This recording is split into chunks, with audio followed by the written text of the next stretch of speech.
That's Nick. And that's Joseph, and today we're here to talk about a very important film. Butt Boy, the Richard Gere story. Rude. I think that's a... Sorry to this man. It is the second film directed by Tyler Cornack, which premiered at the Fantastic Fest in 2019.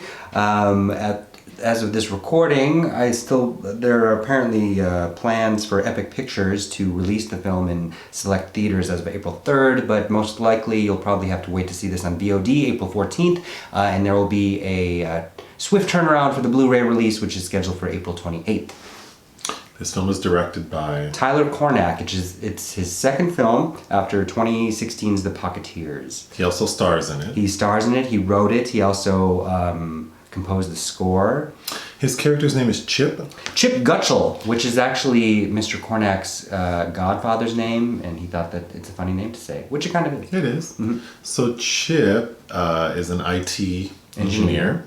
He is married with a kid. Mm-hmm. He seems to have a pretty average, boring life until he has to go get a routine prostate exam, and he is awakened to a new sensation. Mm-hmm. So very quickly after, he starts inserting things into his rectum.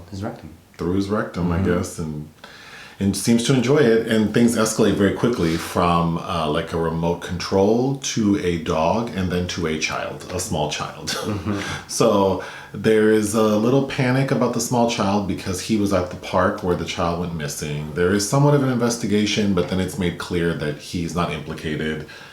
Years pass, a couple. Mm-hmm. And he joins AA as a way to combat his compulsion, his ass compulsion. He becomes a sponsor to a detective played by Tyler Rice, who was in Mr. Cornack's first film.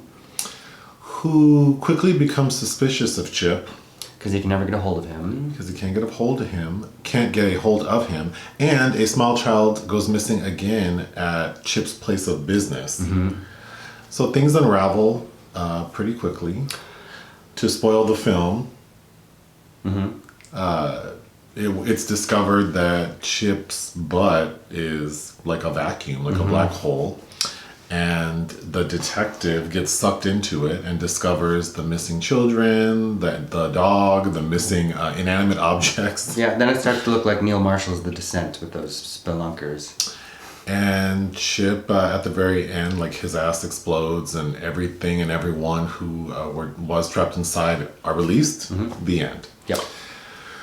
This film is interesting. Yes. I thought it was fun. It's fun, yeah. It doesn't go as far as I thought it should. I think it's actually pretty tame until we get to like the hour mark or so when we are actually inside what we think is his ass. It felt like when heterosexual men discover things that gay men are very well versed in, like poppers or anal play, and just like lose their minds. And this is old hat, kind of too. Well, and so nothing about this film is gay to me. No, not at all. No, that's not what I implied. No, you're not. But I mean, there are no like, sort of like homo.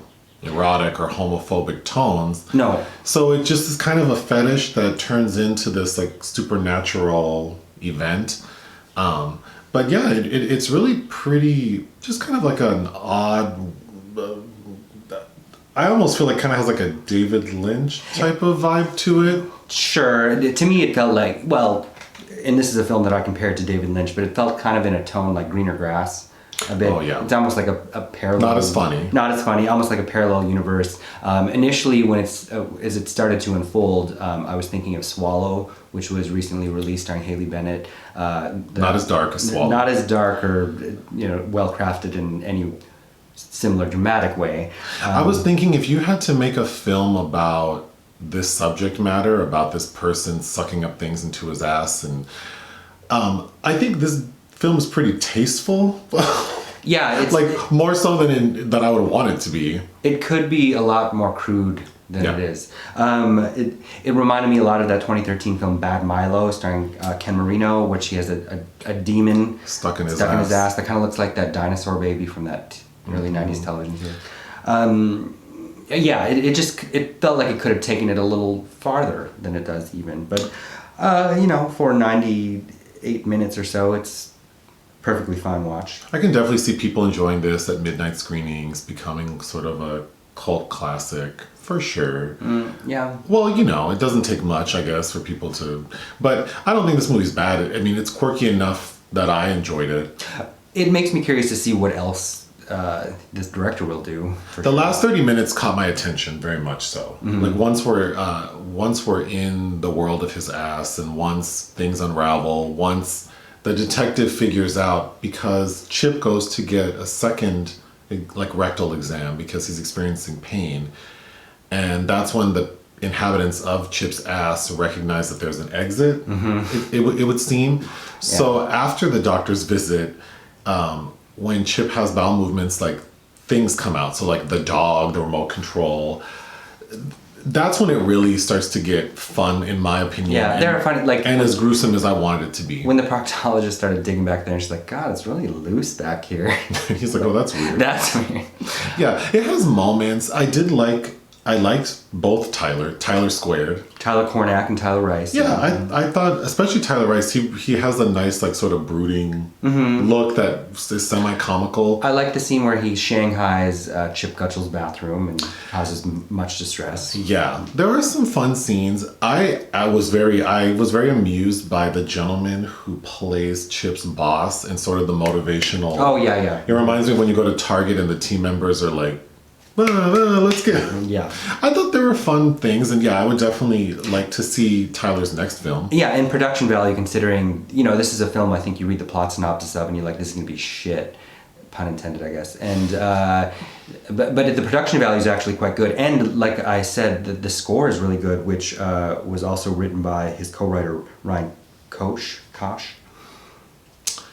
What would you give this film? 2.5 out of 5, I think it's fair. I would give it 2.5 out of 5 stars. Anything else? No. All right, bye. Bye.